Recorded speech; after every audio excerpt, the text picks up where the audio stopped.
Hello guys, आप लोग कैसे हैं? आप लोगों की पढ़ाई कैसे चल रही है? आज हम लोग क्लास 9th का सेकंड यूनिट कर रहे हैं। Is matter around us pure? क्या हमारे आसपास के पदार्थ शुद्ध हैं?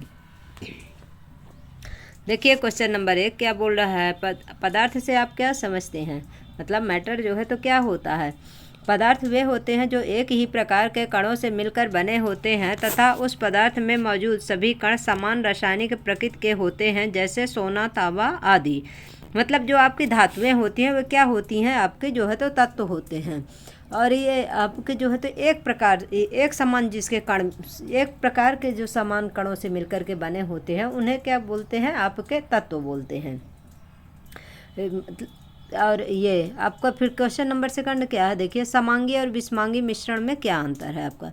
मतलब कि आपका जो होमोजीनियस मिक्सचर है और विषमांगी यानी कि हेट्रोजीनियस मिक्सचर है, इनमें दोनों में क्या डिफरेंट है? तो देखिए इसका क्या है।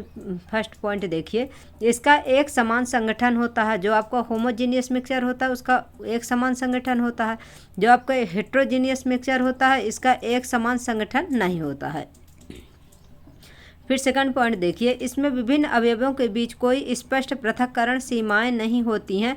एग्जाम्पल के लिए जैसे जल में चीनी, जल में नमक, एल्कोहल में जल, कार्बन डाइसल्फाइड में सल्फर आदि है। फिर सेकंड पॉइंट इसका देखिए हेट्रोजीनियस का, इसमें विभिन्न अवयवों के पृथक्करण सीमाएं होती हैं। एग्जाम्पल के लिए तेल में जल, चीनी तथा नमक, बालू, रेत तथा नमक आदि है। फिर इसके बाद थर्ड पॉइंट देखिए, इसके अवयवों को आसानी से देखना संभव नहीं है। आपका जो होमोजीनियस मिक्सचर होता है इसके जो कण होते हैं इनको जो है तो देखना संभव नहीं। जैसे आप मान लीजिए गिलास पानी में 1 चम्मच शुगर घोल दीजिए, फिर उसके बाद उसमें खोजिए शुगर कहाँ है, तो आपको क्या पता चलेगा? नहीं पता चलेगा, क्योंकि वो जले के समान उसी में घुल गया और उसी के कण में मिक्स हो गया, तो कुछ भी समझ में नहीं आता है। बिल्कुल ऐसे लगेगा जैसे पानी है, बस वही है। फिर आपको हेट्रोजीनियस में इसके अवयवों को प्रायः देख सकते हैं।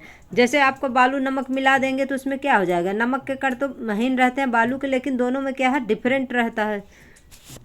फिर देखिए इसमें क्या है, उदाहरण के साथ समांगी और विषमांगी मिश्रणों में विभेद कीजिए। तो देखिए ये क्वेश्चन नंबर जो दिया हुआ है आपका क्वेश्चन नंबर 2, ये इसमें पृष्ठ संख्या 20 का, तो उसका आंसर यही होगा। जो आपका यह होमोजीनियस मिक्सचर है और हेट्रोजीनियस मिक्सचर है यही है, इसलिए जो है तो आप लोग इसी को पढ़ लीजिएगा गाइज। फिर इसके बाद देखिए, विलयन, निलंबन और कोलाइड एक दूसरे से किस प्रकार भिन्न है? अपन पहले थ्योरी में इसके बारे में पढ़े थे ना कि विलयन, निलंबन और कोलाइड क्या होते हैं। अब इसको चलिए आंसर इसके जो क्वेश्चन आंसर है उसमें भी पढ़ लेते हैं क्या है। तो देखिए आपको ये सोल्यूशन क्या है, सस्पेंशन क्या है और कोलाइड क्या है। तो आपका ये जो सोल्यूशन है यह एक समांगी मिश्रण होता है। फिर आपका सस्पेंशन क्या है? यह एक विषमांगी मिश्रण होता है। कोलाइड क्या है? यह समांगी दिखाई देता है परंतु विषमांगी मिश्रण होता है। फिर सेकंड पॉइंट देखिए, विलय के कणों का आकार अत्यंत छोटा होता है। ये व्यास में 1 नैनोमीटर से 10⁹ मीटर से भी क्या होते हैं? 1 नैनोमीटर बराबर 10⁹ मीटर से भी क्या होते हैं? छोटे होते हैं। इसलिए वे आँख से नहीं देखे जा सकते हैं, यहाँ तक कि शक्तिशाली माइक्रोस्कोप द्वारा भी नहीं देखे जा सकते हैं। फिर सेकंड पॉइंट निलंबन का देखिए, विलय के कणों का आकार बहुत बड़ा होता है जो 100 नैनोमीटर व्यास से बड़े, इसलिए इन्हें आसानी से देखा जा सकता है। फिर आपका कोलाइड देखिए, इसमें विलयन के कणों का आकार विलयन के कणों से बड़ा परंतु निलंबन के कणों से छोटा होता है। इसके कण व्यास में 1 नैनोमीटर से 100 नैनोमीटर के बीच होते हैं। इसके कणों को माइक्रोस्कोप से भी नहीं देखा जा सकता, परंतु इनको इलेक्ट्रॉन माइक्रोस्कोप से देखा जा सकता है। फिर थर्ड पॉइंट देखिए, यह फिल्टर पेपर से गुजर सकते हैं। आपका जो विलयन होता है, सोल्यूशन होता है, तो ये क्या होता है? जो फिल्टर पेपर होता है जो फनल में रख के अपन छानते हैं उसमें से क्या होगा? निकल जाएगा, गुजर जाएगा। लेकिन आपका सस्पेंशन जो है तो यह फिल्टर पेपर से नहीं गुजरता है। फिर आपका कोलाइड जो है तो यह फिल्टर पेपर से गुजर जाता है, यानी आपका सोल्यूशन और आपका कोलाइड जो है तो क्या होगा? फिल्टर पेपर से गुजर जाएगा। और आपका ये जो आपका सस्पेंशन है क्या होगा? ये फिल्टर पेपर से नहीं गुजरेगा, उसके ऊपर रखा रह जाएगा। जिस प्रकार से आप चाक होती है ना, उसको पानी में मिला करके उसको फिल्टर पेपर से आप छानेंगे तो चाक क्या हो जाएगी? ऊपर जो फिल्टर पेपर का है उसी में जम जाएगा। तो किसका काम करेगा? वो सस्पेंशन का काम करेगा। फिर 4 पॉइंट देखिए, यह स्थायी है तथा इसके विलेय पृथक नहीं होते हैं। छानन विधि द्वारा विलेय के कणों को पृथक नहीं किया जा सकता है विलयन में, आपके सॉल्यूशन में। फिर आपका सस्पेंशन में यह अस्थायी है तथा इसके कण कुछ समय बाद तली पर जमा हो जाते हैं। छानन विधि द्वारा इनके कणों को मिश्रण से अलग कर सकते हैं। फिर इसका देखिए आपका कोलॉइड, यह स्थायी विलयन है जिसमें विलेय पृथक नहीं होते हैं, इसीलिए छानन विधि द्वारा विलेय के कणों को पृथक किया जा सकता है। फिर 5 पॉइंट देखिए, इसमें प्रकाश का प्रकीर्णन नहीं होता है तथा यह टिंडल प्रभाव उत्पन्न नहीं करता है, आपको जो सॉल्यूशन है। फिर सस्पेंशन में इसमें प्रकाश का प्रकीर्णन होता है परंतु यह टिंडल प्रभाव नहीं दर्शाता है। फिर आपका कोलॉइड क्या है, इसमें प्रकाश का प्रकीर्णन होता है तथा यह टिंडल प्रभाव उत्पन्न करता है। आपका कोलॉइड जो है तो प्रकीर्णन, देखिए आप प्रकीर्णन दोनों करते हैं, आपका सस्पेंशन और कोलॉइड भी, लेकिन टिंडल प्रभाव कौन दिखाता है, सिर्फ कोलॉइड दिखाता है। और आपका ये जो है तो आपका सस्पेंशन जो है तो ये टिंडल प्रभाव नहीं दिखाता है। फिर एक संतृप्त विलयन बनाने के लिए 36 ग्राम सोडियम क्लोराइड को 100 ग्राम जल में 293 केल्विन पर घोला जाता है। इस तापमान पर इसकी सांद्रता प्राप्त करें। तब विलेय पदार्थ का द्रव्यमान कितना है, तो 36 ग्राम दिया हुआ क्वेश्चन में। फिर विलायक कितना दिया हुआ है, 100 ग्राम दिया हुआ है। और कितना टेम्परेचर में इसको जो है तो करना है, तो आपका 293 केल्विन में। फिर इसके बाद क्या है, विलयन का द्रव्यमान, विलेय का द्रव्यमान प्लस क्या हो गया, विलयन का द्रव्यमान बराबर विलेय का द्रव्यमान प्लस विलायक का द्रव्यमान। आपका विलेय दिया हुआ है 36 ग्राम, विलायक कितना दिया 100 ग्राम, बराबर कितना हो गया 136 ग्राम। फिर इसके बाद देखिए इसका फार्मूला क्या है, विलयन की सांद्रता इक्वल टू विलेय का द्रव्यमान बटे विलयन का द्रव्यमान इंटू 100। तो विलेय आपका 36 है और आपका विलयन का मात्रक, विलयन मतलब कि जो विलेय और विलायक दोनों को जो मिलाकर तैयार किया जाता है उसे क्या बोलते हैं, विलयन बोलते हैं। तो इस प्रकार से आप 136 का 36 में भाग दे देंगे तो कितना आ जाएगा 26.4। फिर इसके बाद क्या है आपका क्वेश्चन है, पेट्रोल और मिट्टी का तेल जो कि आपस में घुलनशील हैं के मिश्रण को आप कैसे पृथक करेंगे। पेट्रोल तथा मिट्टी के तेल के क्वथनांकों को 25 डिग्री सेल्सियस से अधिक का अंतराल है। यानी कि जब दो घुलनशील जो आपका द्रव होते हैं क्वथनांकों में अंतर कितना होता है 25 डिग्री सेल्सियस का। तो इसमें अधिक हो तो इनके मिश्रण को आसवन विधि द्वारा, जो डिस्टिलेशन मेथड है, इसके द्वारा जो है तो पृथक किया जाएगा। अब इसका देखिए प्रोसीडर यानी कि कार्य विधि क्या है। तो मिश्रण किसका है, पेट्रोल और मिट्टी का तेल का। और ये किसमें है, एक देखिए आसवन फ्लास्क में रखा हुआ है। फिर इसमें देखिए सबसे ऊपर क्या है, एक थर्मामीटर लगा हुआ है। उपकरण को दिए गए चित्र के अनुसार व्यवस्थित करें। जिस तरह से डायग्राम दिया हुआ है, जो अपने पास उपकरण होगा जब प्रैक्टिकल करने जाएंगे तो उसी प्रकार से इसे व्यवस्थित करेंगे। जब मिश्रण को धीरे धीरे गर्म करें तथा सावधानी पूर्वक थर्मामीटर का अवलोकन करें कि कितने टेम्परेचर में जो है तो इसका जो है तो आसमान विधि स्टार्ट होती है। तो इसमें देखिए ये जो फ्लास्क है इसमें पेट्रोल और मिट्टी के तेल का मिक्सचर दिया हुआ है और इसमें क्या है, पेट्रोल जो है तो अलग होता है। जैसे जैसे इसको गर्म करेंगे आसवन विधि द्वारा जो है तो आपको पेट्रोल इधर आता जाएगा क्योंकि ज्वलनशील है। और ये आपका जो फ्लास्क है इसमें क्या है, केरोसिन बचेगा। फिर पेट्रोल वाष्पीकृत हो करके तथा संघनक के द्वारा संघनित होकर बाहर निकल जाता है तथा इसे एक बर्तन में एकत्रित कर लिया जाता है। आसवन फ्लास्क में मिट्टी का तेल शेष रह जाता है।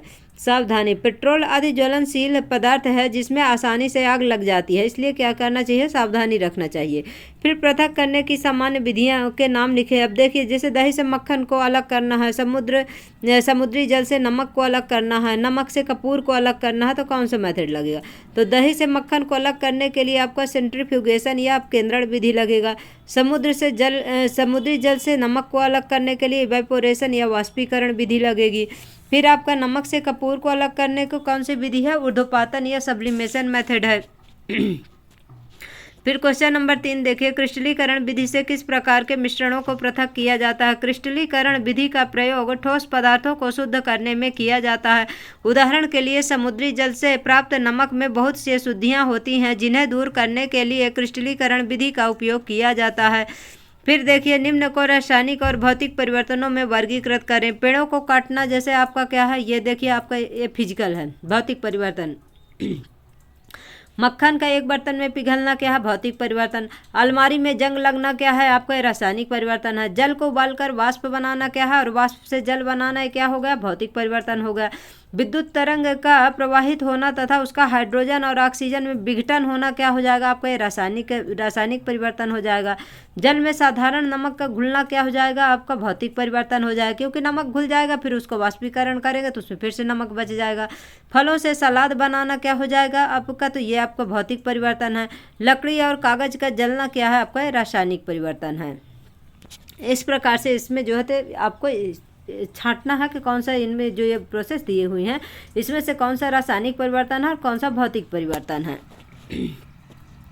अब देखिए इसमें क्या दिया हुआ, भौतिक परिवर्तन में कौन कौन सा, देखिए पेड़ों को काटना है, मक्खन का एक बर्तन में पिघलना है, जल को उबाल कर वाष्प बनाना है, फिर जल में साधारण नमक का घुलना है, फलों से सलाद बनाना, ये सब क्या है आपको भौतिक परिवर्तन। रासायनिक परिवर्तन क्या है आपका, अलमारी में जंग लगना, विद्युत तरंग का जल में प्रवाहित होना तथा उसका हाइड्रोजन और ऑक्सीजन गैसों में विघटित होना, लकड़ी और कागज का जलना क्या आपका रासायनिक परिवर्तन है। फिर अपने आसपास की चीज़ों को शुद्ध पदार्थों या मिश्रण से अलग करने का प्रयत्न करें। जो अपने आसपास पदार्थ है उसमें देखें कौन सा भाई तत्व है, कौन सा शुद्ध है, कौन सा अशुद्ध है, मतलब कौन सा तत्व है, कौन सा यौगिक है और कौन सा मिक्सचर है आपका।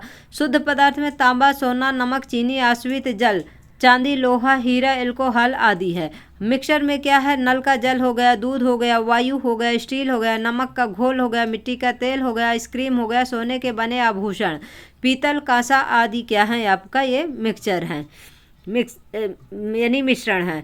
फिर इसके बाद देखिए कि निम्नलिखित को पृथक करने के लिए आप किन विधियों को अपनाएंगे। फिर देखिए इसमें विधियाँ दी हुई हैं, जैसे सोडियम क्लोराइड को जल के विलयन से पृथक करने में, फिर अमोनियम क्लोराइड को सोडियम क्लोराइड तथा अमोनियम क्लोराइड के मिश्रण से पृथक करने में, धातु के छोटे टुकड़े को कार के इंजन ऑयल से पृथक करने में, दही से मक्खन निकालने के लिए, जल से तेल को निकालने के लिए, चाय से चाय की पत्तियों को पृथक करने में, फिर बालू से लोहे की पिनों को पृथक करने में। इनमें मतलब ये पूछा कौन सा मेथड यूज होगा। ये पूरी मेथड वैसे आप एमपी बोर्ड की जो बुक्स है क्लास 9 की पूरी विधियाँ दी हुई हैं, उसमें अगर डिटेल से आप लोगों को पढ़ना हो तो। आपके एनसीईआरटी में इतना सारा डिटेल नहीं दिया हुआ है। पानी में तैरते हुए मिट्टी के महीन कण को पानी से अलग करने के लिए, फिर पुष्प की पंखुड़ियों से, जैसे इसमें से देखिए क्रोमैटिन विधि मेथड का यूज होता है, चाय की छन्नी, चाय वाला छानन विधि द्वारा होता है। फिर आपका मैग्नेट विधि लगती है जिसमें से आपका ये आपको चुंबकीय विधि के द्वारा अलग करते हैं धातु आपको इसके लोहे की पिनों को। इस प्रकार से सभी इनकी विधियां दी हुई हैं। देखिए पहला का जैसा क्या है कि सोडियम क्लोराइड को जल के विलयन से पृथक करने में क्या है तो वाष्पन या वाष्पीकरण विधि दी हुई है पहला का। फिर दूसरा देखिए क्या अमोनियम क्लोराइड को सोडियम क्लोराइड तथा अमोनियम क्लोराइड के मिश्रण से पृथक करना है। किस प्रकार से करेंगे तो इसमें देखिए ऊर्ध्वपातन विधि के द्वारा करेंगे। फिर आपका सी नंबर क्या है, धातु के छोटे टुकड़े को कार के इंजन से अलग करना है तो छानन विधि, निस्यंदन या छानन विधि, फिल्ट्रेशन मेथड का यूज करेंगे।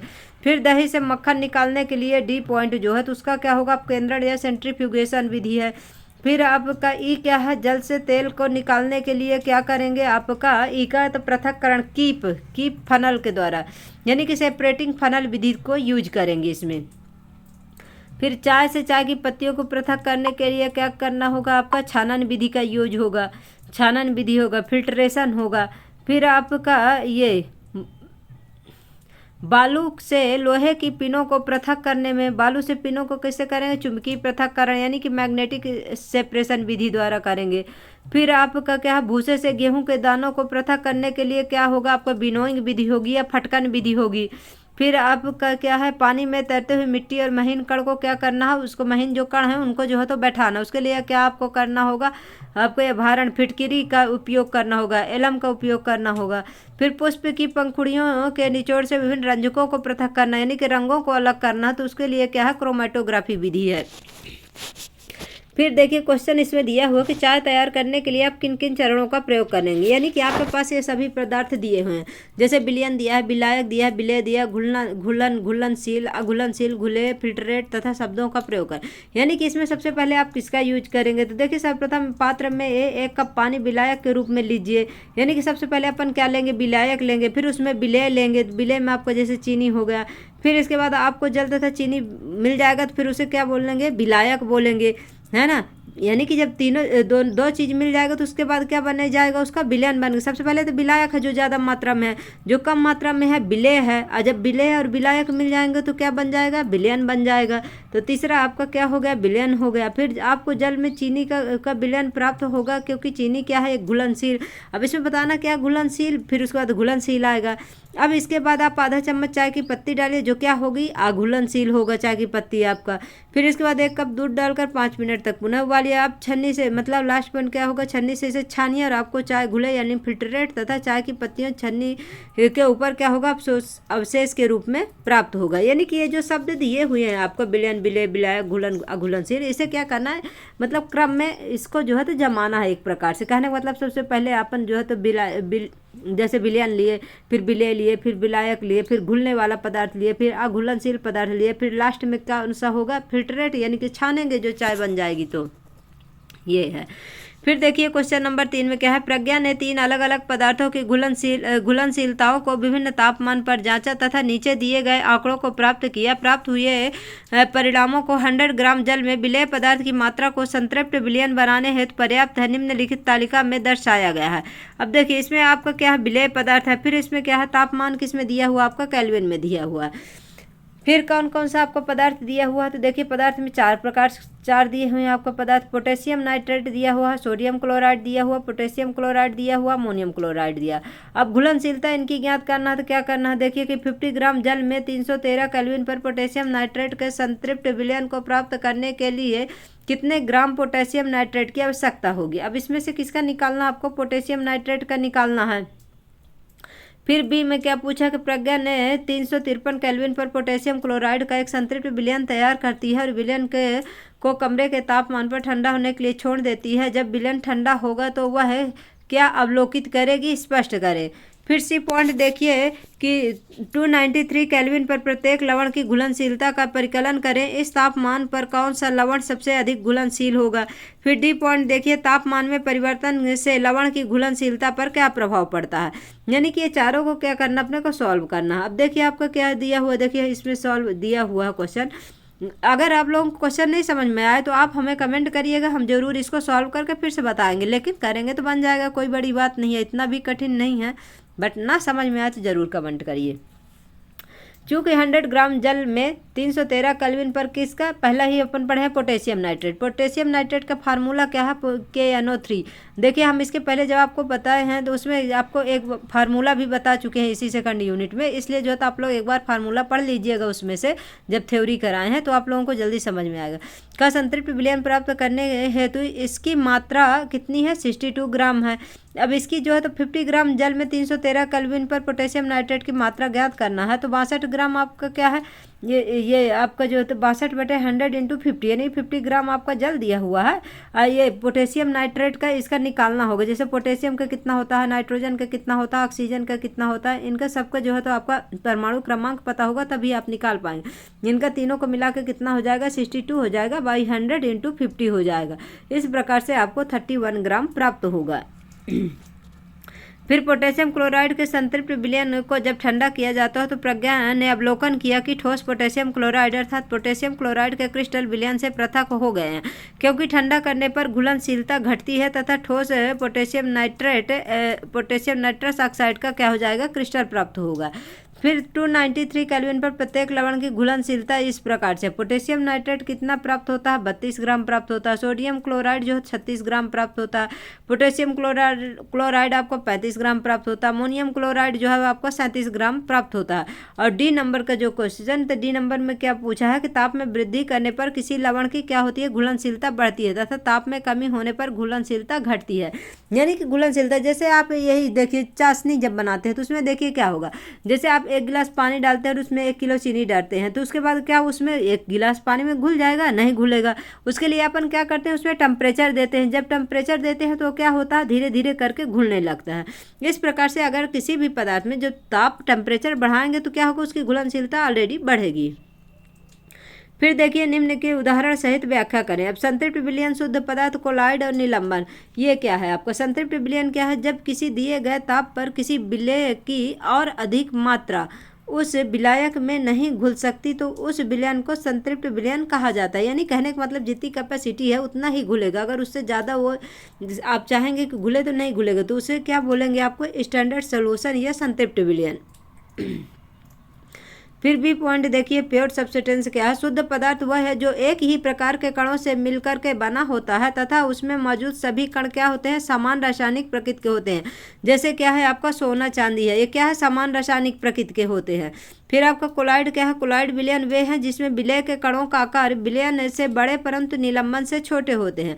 1 नैनोमीटर से 100 नैनोमीटर के बीच में होते हैं कोलाइड के कण, और इसके विलय कणों को खुली आंखों से नहीं देखा जा सकता है तथा ये क्या होते हैं, स्थायी होते हैं। कोलाइड जो है तो टिंडल प्रभाव उत्पन्न करते हैं। जैसे क्या है, इसका एग्जाम्पल रक्त है, दूध है, फेस क्रीम है, मक्खन इत्यादि है।